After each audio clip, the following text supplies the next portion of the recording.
Welcome to Fabulous Lake Tahoe, your local's guide to the very best of America's year-round playground. I'm Jack Durst, and I'm here at the Lake Tahoe Summit for 2011 here in Homewood, California. It's been a really intense day here at Homewood, and I'm going to show you all of the important people who have come to the Lake Tahoe Summit to declare their support for Lake Tahoe and try to figure out how to help us keep the lake blue in these very challenging economic times. We're going to get to talk personally with some of our favorite politicians. Check it out. Hi, I'm Mary Bennington. I'm the Executive Director of the Tahoe Rim Trail Association, and we are so happy to be here today celebrating our 30th anniversary of getting started as an organization and building the 165-mile trail that loops around the top of the basin that surrounds Lake Tahoe. Part of why I think we fit so well with the plan today is that our trail helps folks get out and enjoy recreation in the Tahoe Basin in a really sustainable way. We have built this trail over a 17-year period, finished it in 2001, and have continued to maintain and enhance and improve the trail since then. And we have over 100,000 users that we're able to count get out on the trail every summer, but we have trail users all year long. It's a multi-use trail with hikers, mountain bikers, and equestrians, and we just love getting people out there because as they enjoy the trail, they take care of it and they learn to take care of the Tahoe Basin. So we love building stewards. So that's what we're all about. I only have one question. When you said, I know all about the rim trail and the good work you guys have been doing over the years.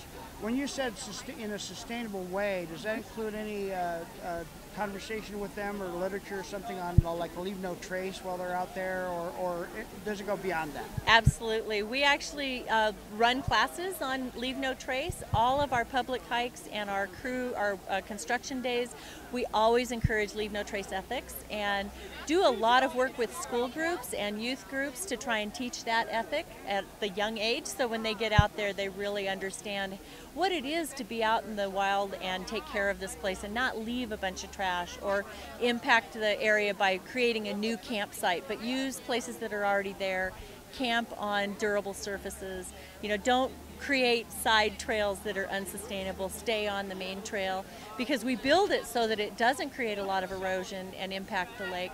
And by staying on that trail and staying out of the meadows and all of that, you know, it really does help leave no trace and really create a sustainable recreation. Well, thank you. That's a great answer because, right. Of course, that is what makes a sustainable world, is that people take care of their own surroundings and are aware of it. Right. So thank you for doing what you're doing. Well, thank you.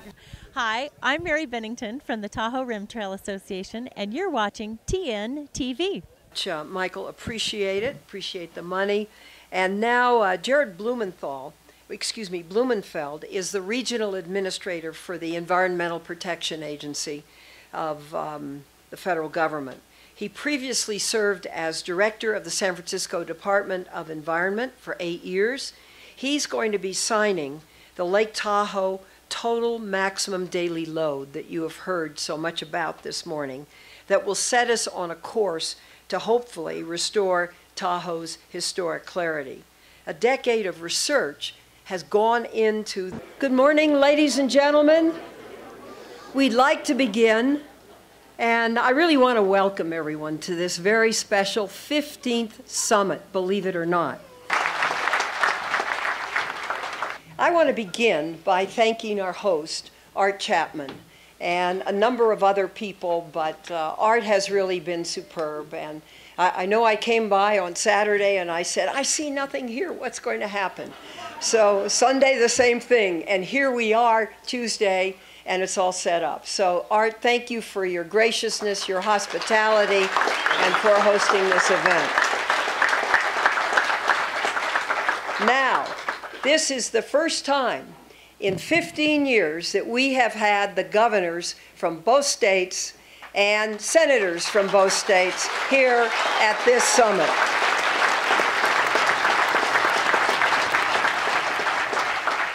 I think their presence here shows how strong this partnership has become and how important it is for future restoration efforts. I'd just like to introduce some of our key sponsors and people that are here.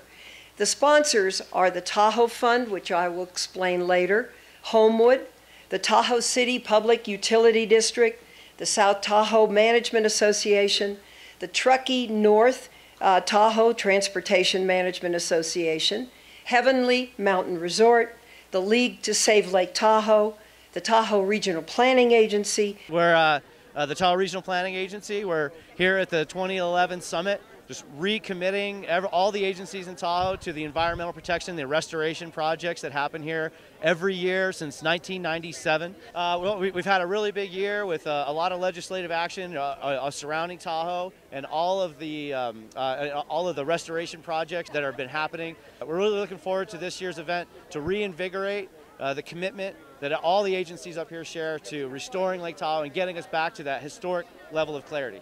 And this is Jeff Cowen with the Tahoe Regional Planning Agency, and you're watching TNTV. And the Tahoe Transportation District. All right. Hi, I'm Carl Hasty. I'm the district manager for the Tahoe Transportation District. Most of you probably aren't aware of our agency. We're a bi-state compact agency created by the same piece of legislation that created TRPA. But our job here is to plan and implement and own and operate transportation projects in transit.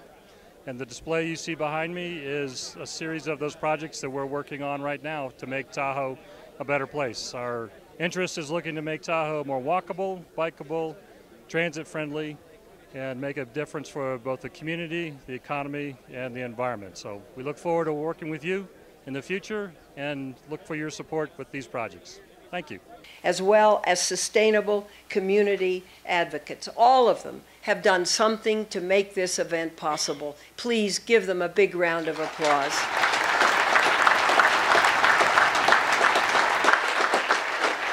I'd like to also acknowledge some of the guests in the audience. We have the Lieutenant Governor of the state of California, Gavin Newsom, here.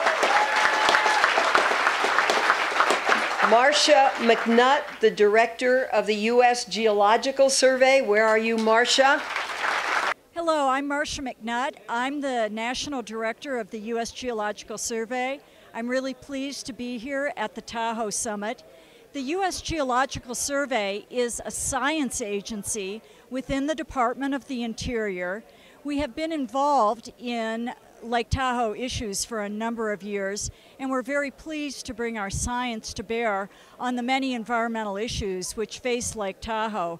We work in partnership with a number of other organizations involved in Lake Tahoe, including UC Davis, the U.S. Forest Service, EPA, and a number of other agencies, in trying to bring the very best science to try to understand what are the underlying issues that affect the recovery of the lake and returning it to its most natural state.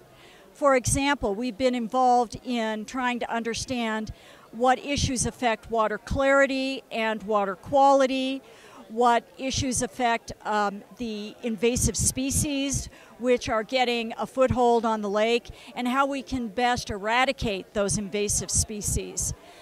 Our concerns right now, of course, are in the fact that the funding, which has supported the USGS and our many partners, are drying up, and our work is yet far from done. We understand that the funding is not really a comment on the importance of science, but rather a comment on the economy, and therefore we try to not take this personally, because I think everyone is still very committed to Lake Tahoe and its recovery. And so we will try very hard to work with our partners to continue to bring the best science to bear to make Tahoe the wonderful, pristine, beautiful place that everyone loves to visit, and everyone will embrace now and in the future. And we hope that everyone will work with us to continue to make science the cornerstone of decision making for Tahoe now and in the future. So thank you very much. This is Marcia McNutt, Director of the U.S. Geological Survey. You're watching TNTV Network. Don't even qualify this way. Good morning, my name is Heather Sigale. I'm with the UC Davis Tahoe Environmental Research Center, and we are here presenting our State of the Lake report. It represents all of the data that's been collected by the UC Davis Tahoe Environmental Research Center over 2010. And so a copy of the State of the Lake report is available, and it's in all of the participants that are attending in their bags. And the full report is available online on our website at turk.ucdavis.edu. Hi, I'm Kirk Hardy. I'm a co-executive director of the Tahoe Institute for Natural Science. We're an organization that's seeking to connect people to the Tahoe's natural resources. So we do that through a variety of ways. One is our research. We do applied research in the basin, a lot of bird surveys. We're helping out the Forest Service, the California State Parks, the land managers in the basin, so that we can help inform them what kind of management practices they should be doing on their land. We also do other things like science education in the schools. We go into classrooms, bird programs, bat programs, field trips for kids, getting kids connected to their natural environment. And we also do outreach things. We take people on nature walks all throughout the summer throughout the Tahoe area. We do natural history talks throughout the area. So really just trying to inform people more about the natural history that we have in Tahoe beyond the water issues. Because there's a lot of people that do water stuff around the basin, but we focus mainly on the terrestrial aspect, the land-based animals. My name's Kirk Hardy. I'm from the Tahoe Institute for Natural Science, and you're watching TNTV. Thank you all.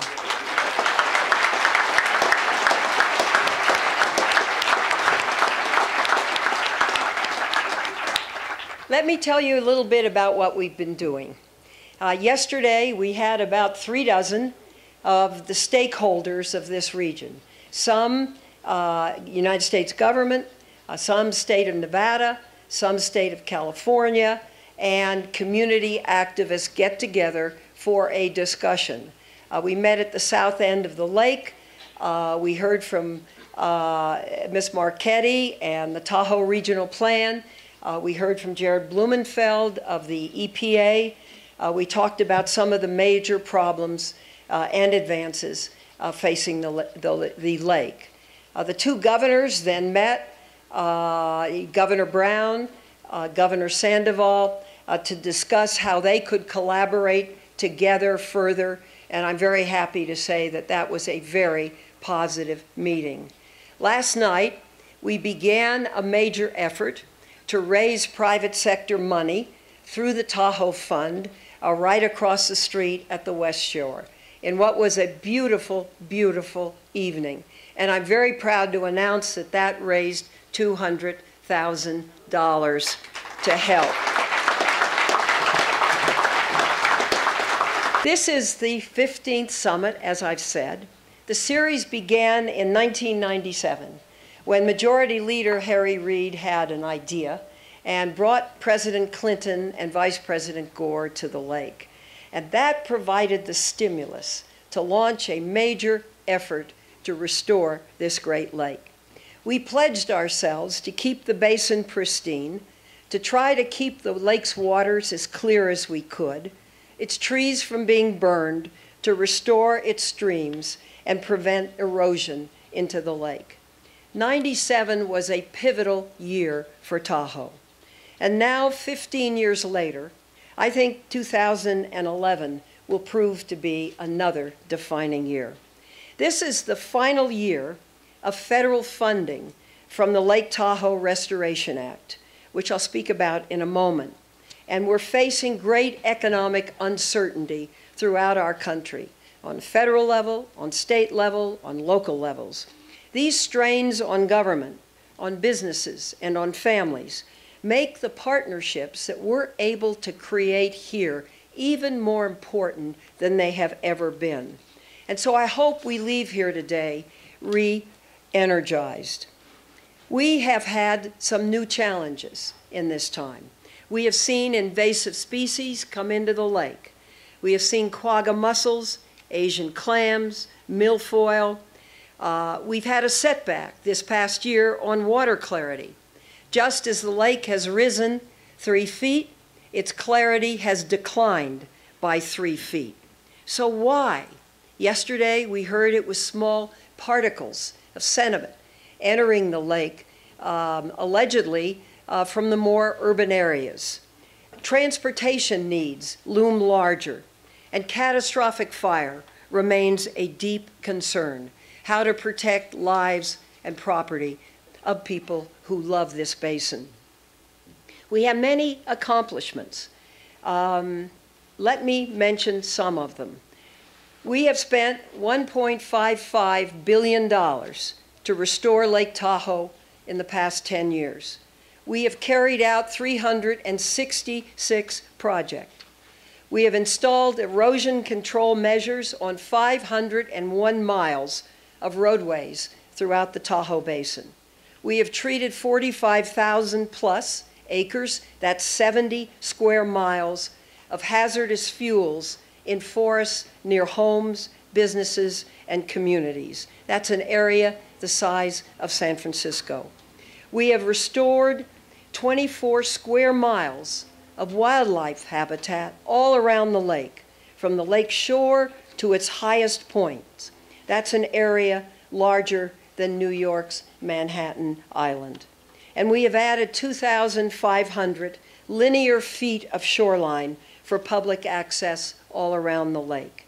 And we have created 134 miles of bike and pedestrian routes linking key sections of the existing trail network. Now, I use the word we because it really is we. It's been a massive federal, state. Nevada has been an active participant by putting up land that they have sold, the funds from that into rehabilitation. The Forest Service has put parts of their budget here. California has put money into this. And so we have made, I think, a great deal of progress. One of my major concerns has been catastrophic fire. We were here when the Angora fire burned, and some of my staff were staying up at the north end one year when there was a fire, and we realized just how sensitive this basin is. If the westerly winds roar across these mountains, burning everything in its place, we ruin the lake, in addition to creating huge problems for the lives of individuals and their properties.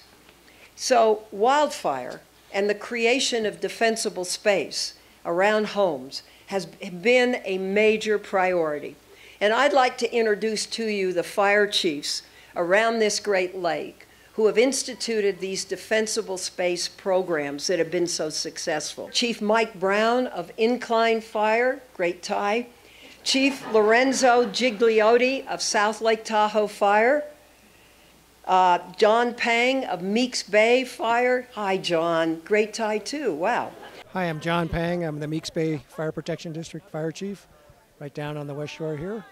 And our interest in this event is that we're all here to protect the great big blue lake, and fire is a big part of the ecology here, and we need to make sure that fire fuels, treatment, and safety is a big part of keeping this lake blue. And John, how would you say the catastrophic fire efforts are going? Are they there yet? I'd love to say they're pretty well taken care of, but they certainly are not. We're only halfway through our 10-year plan for the high priority items. We're running out of money, so we're not sure how we're going to complete the next 5 years. And as much as I'd love to say it's taken care of, Mother Nature is growing faster than we can take care of it. Chief Gary Jaron of Fallen Leaf Fire, welcome, sir. Chief Dwayne Whitelaw of North Tahoe Fire.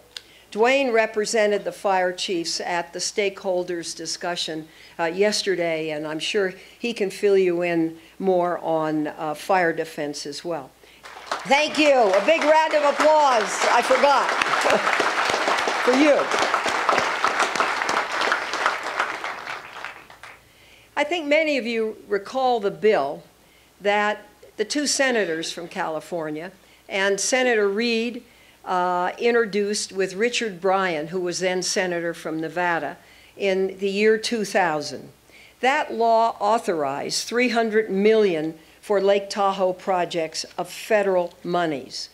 In March, Senator Reid, Senator Boxer, and I introduced a bill to reauthorize that law, the Lake Tahoe Restoration Act. We now have a new senator from the state of Nevada. He is here with us today, Dean Heller, and I hope that he will join as a co-sponsor of that legislation as well. But we face a very different environment than a decade ago. And as I said, spending is being cut across all areas. So we've got to adopt to a new fiscal reality by building excellent private-public partnerships. The new reality is that funding is limited, and while the private sector is already a valuable partner, candidly, we must ask more from the ski industry, from resorts, and from homeowners. Lake Tahoe is something so special, ladies and gentlemen. There are only 2 clear water lakes in the world, and Nevada and California have one of them. So we have been given a good legacy. We must not forsake it. And now I will move on.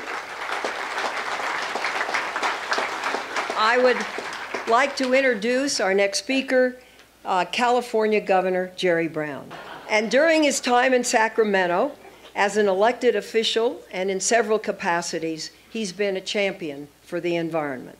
Among his many accomplishments, Governor Brown signed into law the California Coastal Protection Act. He helped gain federal protection of Northern California's wild and scenic rivers. He brought about California's first building and appliance energy efficiency standards. He has helped California become the leader in solar and alternative energy. And because I'm a former mayor, I really think you don't know anything till you've been a mayor. And I can say that he was a great mayor for the city of Oakland. So it's a pleasure for me to introduce my friend and the governor of the state of California, Jerry Brown.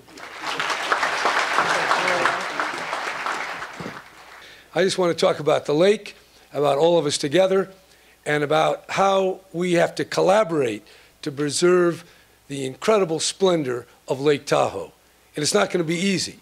We have developed in all our affluence and progress and technology a lot of habits that don't work so well for other species and for the natural balance on which this lake has depended for eons.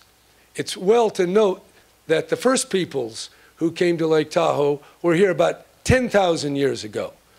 Think about that when we think of 36 years versus 10,000. So we need a little sense of duration here, and maybe that sense of get it now and grab it and instantaneous gratification. That definitely can drive various enterprises forward, but that's not the way nature works. Nature requires a balance. The human body needs homeostasis. That's a balance. The cells, the microbes, the organisms, the materials that we take into the body for our sustenance, all this requires a balance. And when there's an imbalance, the organism suffers and ultimately dies. But new organisms come. New political organisms come too, so that's why I don't worry if I have another 36 years, although I'm going to try.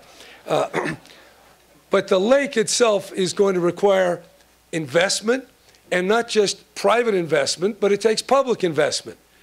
And that's very difficult because our parties, our states, our country are divided. They just are. There's different points of view.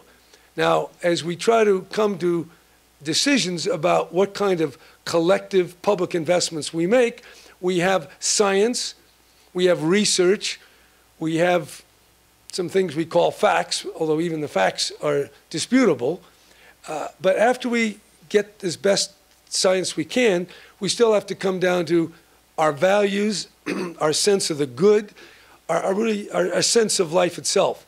And so I see the struggle to preserve Lake Tahoe as part of the larger struggle, as we as very different human beings work out how we're going to make our way. When you think of California, this is a state that not too many years ago had a fraction of the people that we have today, and a fraction of the cars, a fraction of the stuff moving through the system.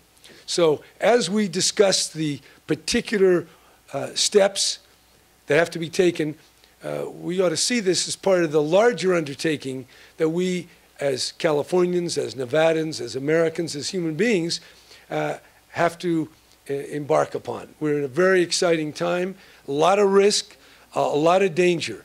And I think the lake stands as a microcosm of the larger issues that we face as a people. So I really come today to join in these environmental discussions.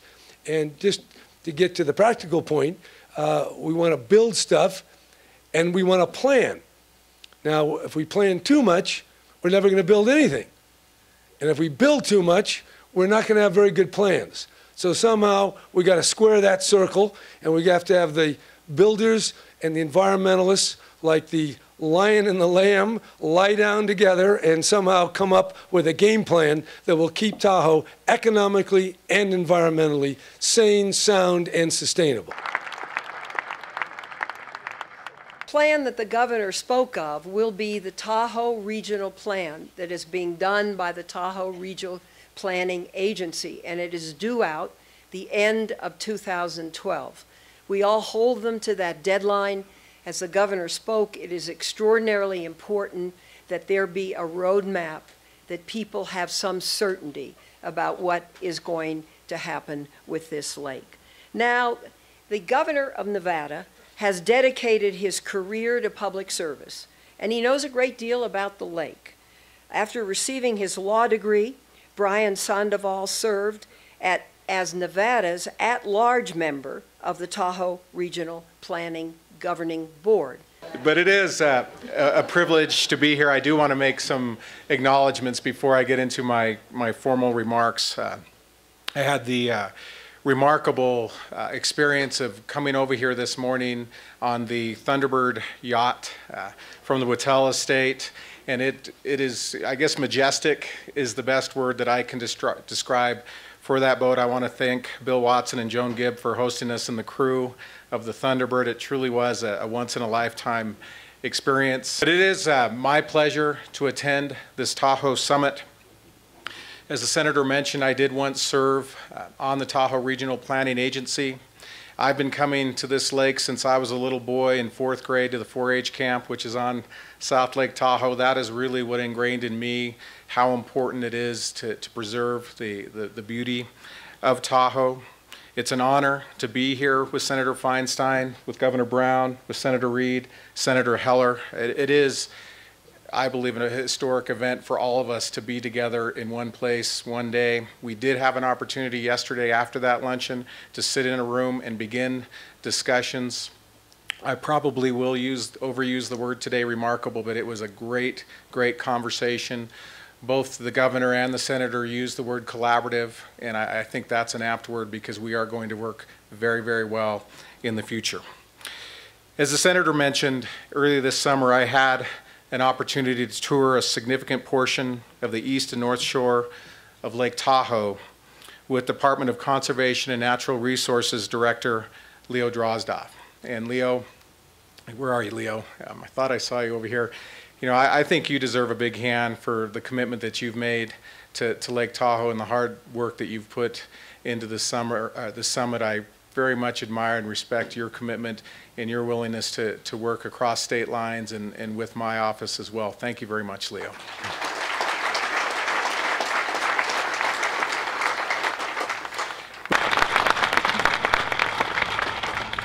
But one person doesn't do it alone. I had the chance to meet many members of the Nevada Tahoe resource team and visit many of the projects which the team has worked on through the years since the implementation of the Environmental Improvement Program, the EIP. I'm proud to say that the state of Nevada was the first to commit to its share of both the first and second phases of the EIP for a total of more than $180 million. Nevada's here for this. During the tour, I saw firsthand the Nevada Division of Forestry crews working in Tunnel Creek to improve forest health and to help protect communities by reducing the threat of catastrophic fire. And I want to compliment our firemen today for your commitment to this basin. Perhaps I'm going to borrow one of those ties. Those are great ties, but thank you, gentlemen, for your service here. I also had an opportunity to witness a boat inspection, and the senator mentioned about the quagga mussels, and that was a new commitment also that that has been completed. There's a boat inspection station right there at the top of Spooner Summit. And again, it's one thing to hear about things, but it's another to watch them and see how careful they were and how important that is. If you talk to some folks, they don't think that clams and mussels are important. They are. They are a big threat to Lake Tahoe. And to see them up there and the commitment of the staff to make sure that none of those boats enter, and in fact they were able to see one or find one and prevent it from coming into Lake Tahoe, so we should give a big hand for them for their hard work.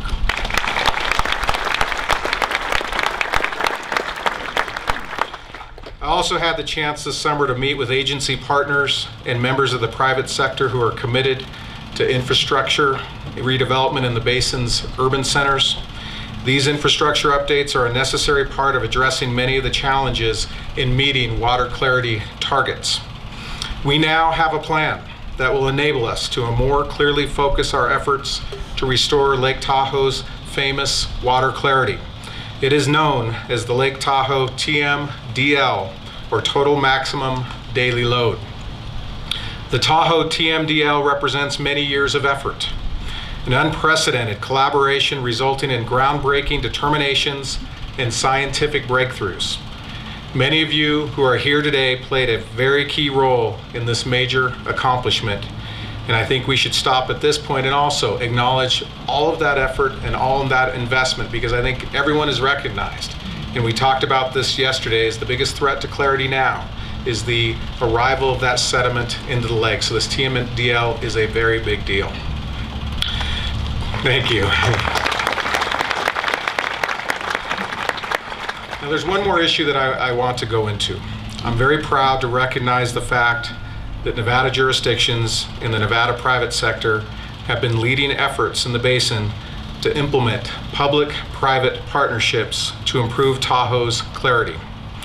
With the capital cost of achieving the TMDL clarity challenge estimated to be in the hundreds of millions of dollars, public-private partnerships may be our best hope of making progress.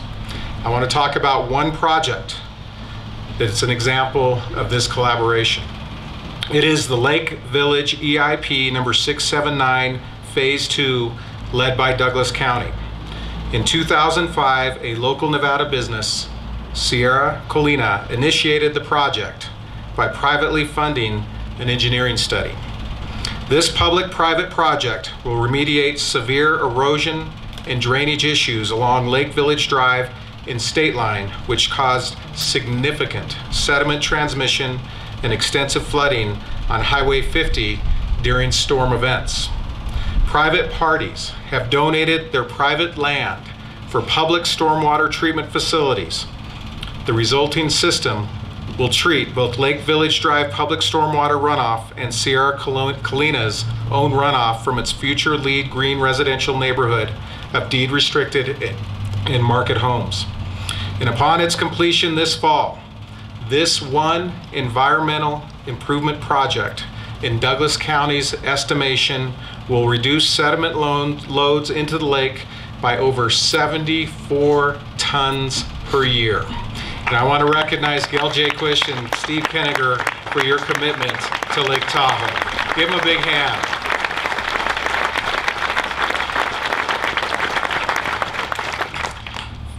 Early this summer, I signed into law Senate Bill 271, which I know has been the subject of much discussion. This is a law that generated much discussion and means different things to different audiences. However, one key component of the bill is a call for the adoption of an updated regional plan by the end of 2012. Nevada is committed to doing its part to see that this much-needed update is completed by the deadline.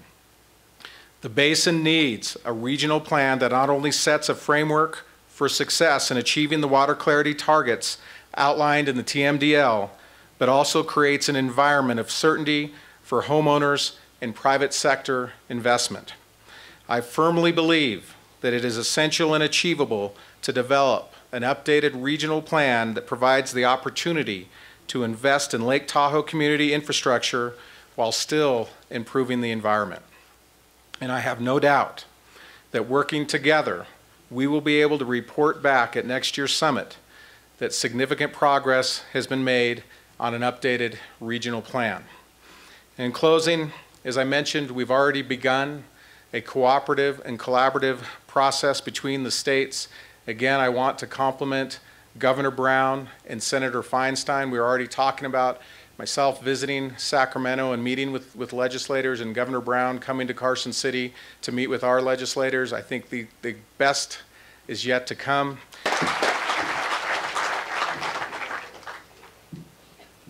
Thanks so much, Governor Sandoval.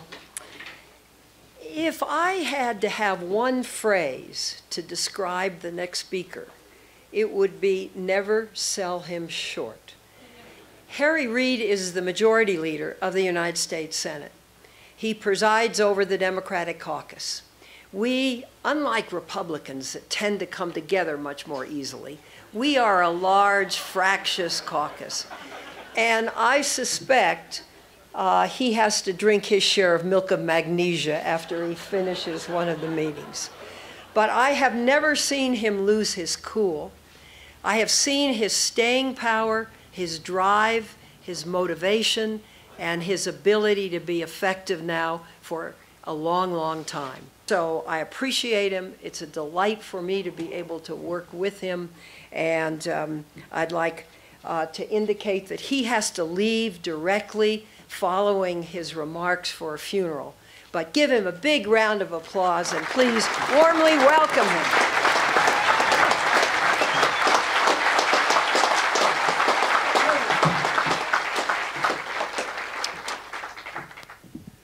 Dianne, it's not milk magnesia, it's chiropectic I take.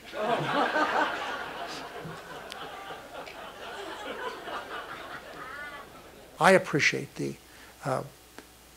things that Dianne has said about my idea to get this done, and it was just an idea. Just an idea. If I've accomplished nothing else, I've set in place the summits we hold and the other things that have followed, including $1.5 billion have been spent in this basin since we did this. Money coming from the private sector, from the public sector, of course, state, local governments, and the federal government. It's a time here that's more somber than any time that we've held these summits. The reason being is what's going on in Washington. We have significant financial problems that we're trying to work our way through. And I've spent a good time of my break since we went into recess trying to find the right people to be on the commission that was my idea, this joint committee. And I have confidence and faith that this will work out and allow us next year to have a time when we can look and get some continued help from the federal government in funding and preserving this wonder that we have here. Many have come before my idea to do these summits, to focus attention on this lake. Two very strong members of Congress, one from Nevada and one from California, decided one of the things they needed to do is have the federal government spend a lot of money here in this basin to get rid of some of those private homes that really weren't being built on, and really to make it so that you could do a better job of preserving this place so there would be no fires and things of that nature. So Congressman Burton and Congressman Santini joined together to do the Burton-Santini Act, which has made us able to get rid of a lot of that property in Lake Tahoe, and now it's in the public sector. Huge amounts of money have been spent, and that money has been spent not by taxpayers' money, but by property being sold in southern Nevada. Southern Nevada has done so much for this beautiful lake. People in southern Nevada believe this lake's as much as theirs as someone who lives in Incline Village or South Lake Tahoe.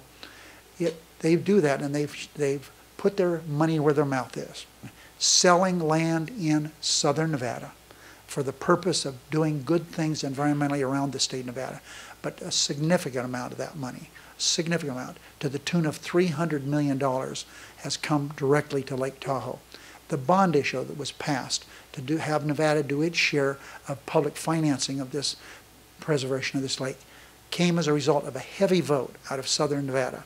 If Clark County hadn't voted overwhelmingly for this bond issue, it wouldn't have passed. So we have focused on this lake as a state, not as a region. And that's why when we think of this lake, think about this lake as being only one of two like it in the whole world. Lake Baikal in Russia and Siberia is one. The lake we have right here is two. An alpine glacial lake that is partnered by the states of California and Nevada. But you know, it's not California's lake. It's not Nevada's lake. It is not the United States lakes. It's the world's lake. This is a world treasure that we have an obligation to protect. I'm so grateful for everyone here showing your interest in this wonderful treasure that we have.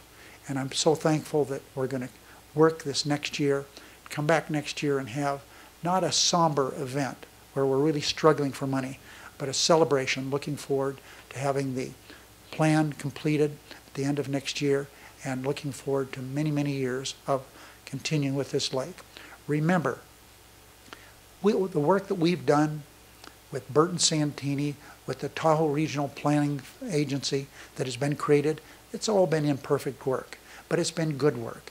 Remember, the Tahoe Regional Planning Agency was the vision of two governors, both Republicans, Senators Laxalt and Reagan. And the work that we've been able to do here, also imperfect, but we're all marching to accomplish the same goal, preserving this beautiful facility we have, as Mark Twain said, the fairest place in all the earth. Warmly welcome Senator Dean Heller.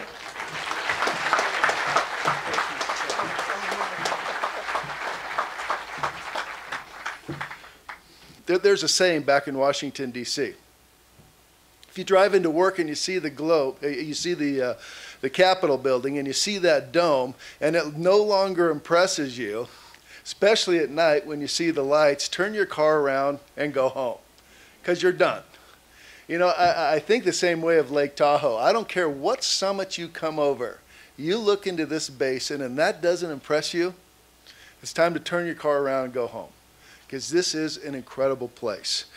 I'm honored to be part of the community, this community of citizens committed to the long-term health and sustainability of this national treasure and the communities that rely on it. The summit is a tremendous opportunity to reflect on the past, present, and future of our efforts to enjoy and protect Lake Tahoe. In the past, there's been a heavy focus on federal government's responsibility. Senator Feinstein's theme today is very timely. It provides a forum to focus on the roles of states, local governments, and the private sector, and how they've played and will continue to play in the future of Lake Tahoe. In fact, it was former governors Laxalt and Reagan who recognized the importance of protecting Lake Tahoe. Senator Laxalt told me that they worried that development was out of control and that unless serious action was taken, Tahoe would turn gray on their watch. And neither of them wanted that to be part of their legacy. The outcome they decided was some form of a regional government to improve the regulatory structure in place at that time.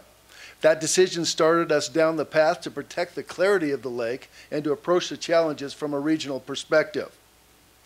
Historically, there have been a lot of attention on the threats to the clarity of the lake, such as wildfires, invasive species, irresponsible development, and erosion, all of which are still issues today. I recall former Governor Gwynn saying at the 2004 summit that perhaps the greatest threat to the lake would be a catastrophic wildfire. His statement was a clear call to increase hazardous fuel reductions. And as we saw in 2007 with the Angora fire, Governor Gwynn was right. Local, state, and federal fire agencies increased their fuels work, and many homeowners and businesses in the basin stepped up, created defensible space around their properties.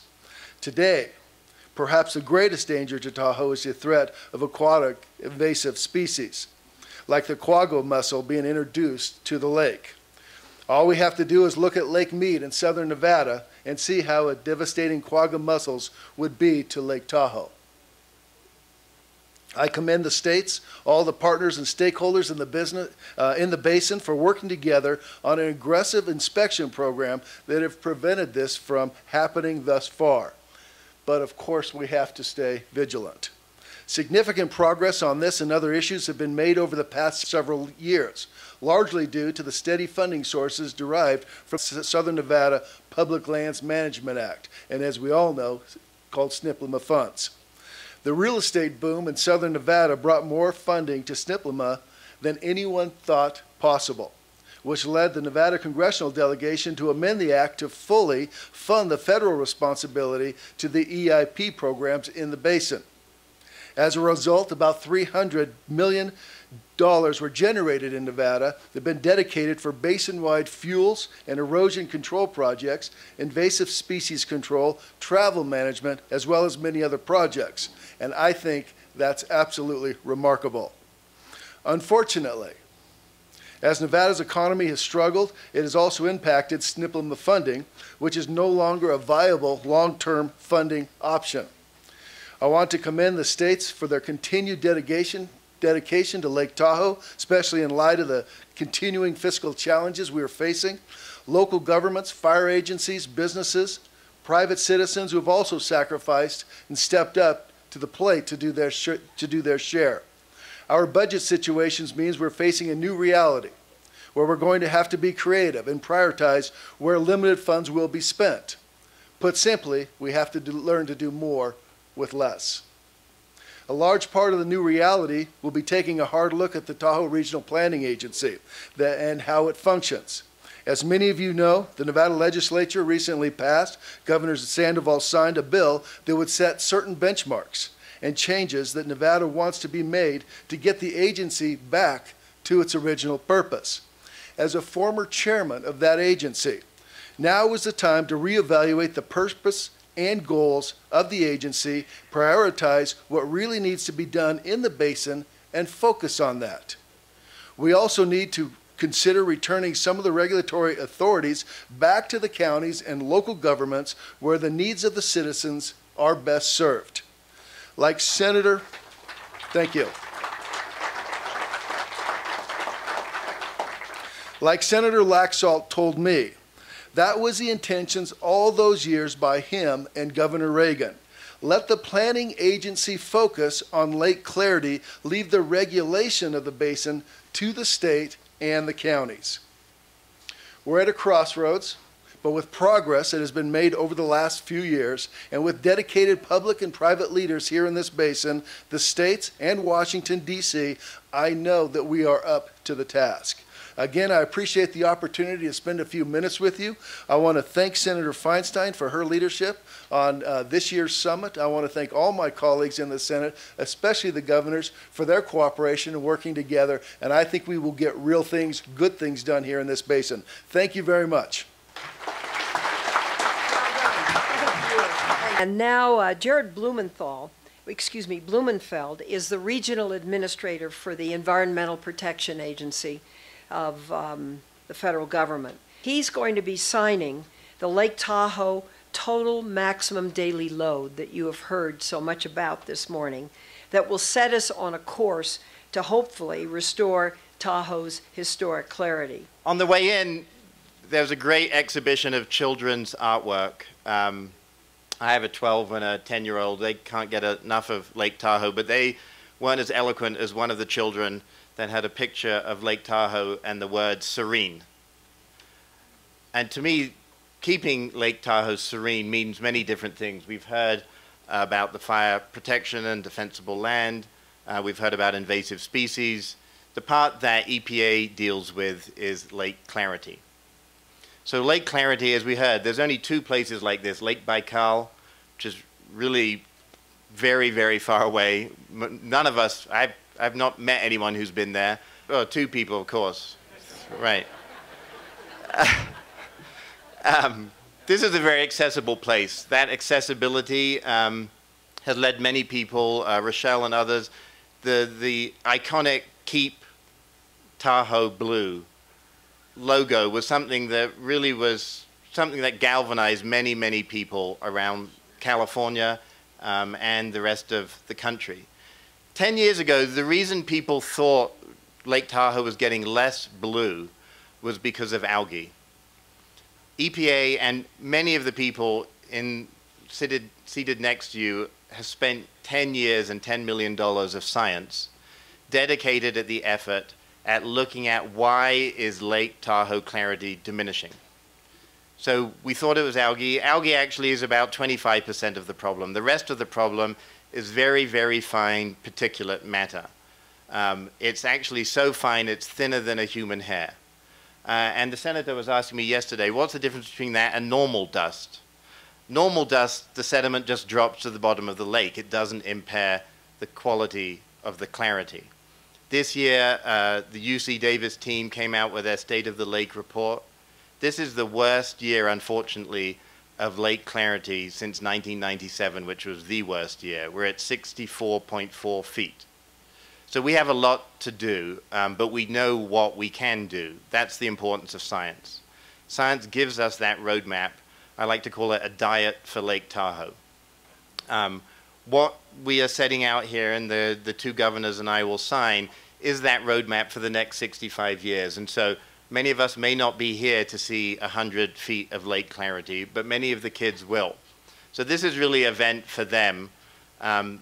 Much of the responsibility will fall on all of our shoulders. This isn't a case where the federal government can come in and fix it, or state government, or regional entities, or the board of supervisors, or the local council. It will take everyone. Everyone making a concerted effort. Some cases it may cost more money. In some cases it's doing things differently. It's taking a bicycle trip to the store instead of driving.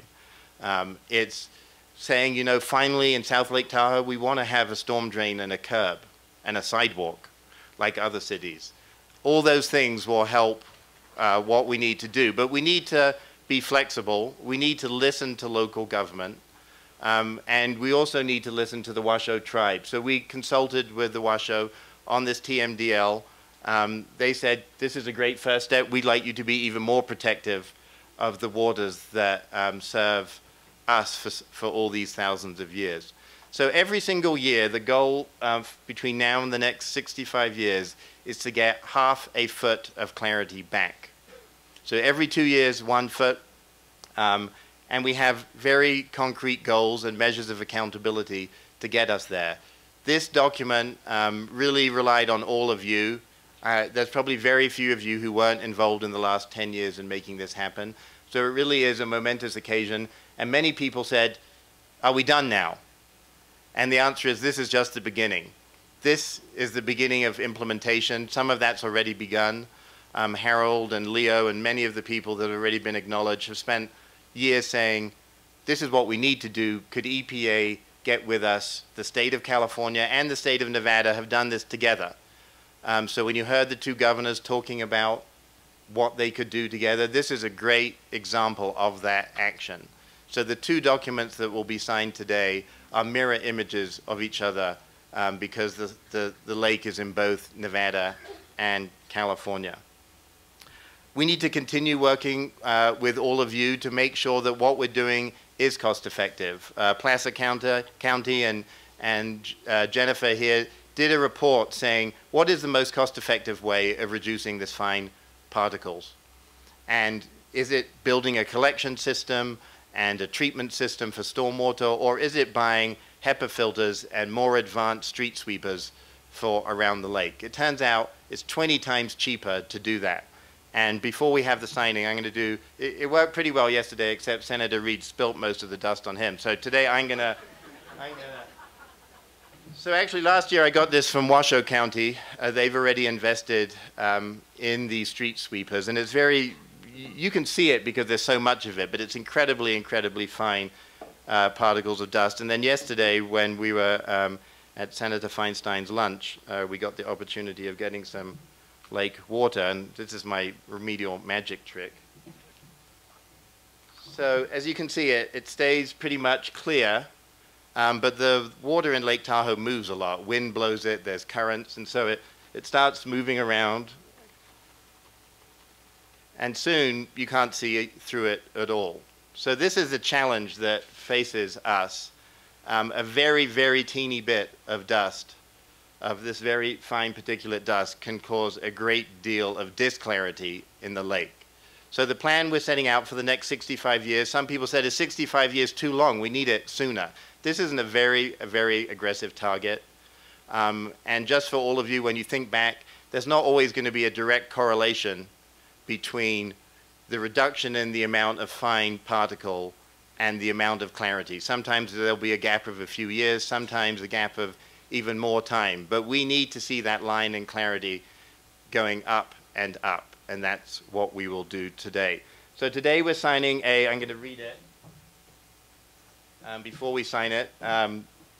It's a Lake Tahoe clarity commitment. We agreed to implement the steps required to restore lake clarity to a depth of 71 feet by 2016, 78 feet by 2026, and 97.4 feet by 2076. Signed this day, 16th of August, 2011, with the 2 governors and EPA. So now we're going to do the signing. Governors?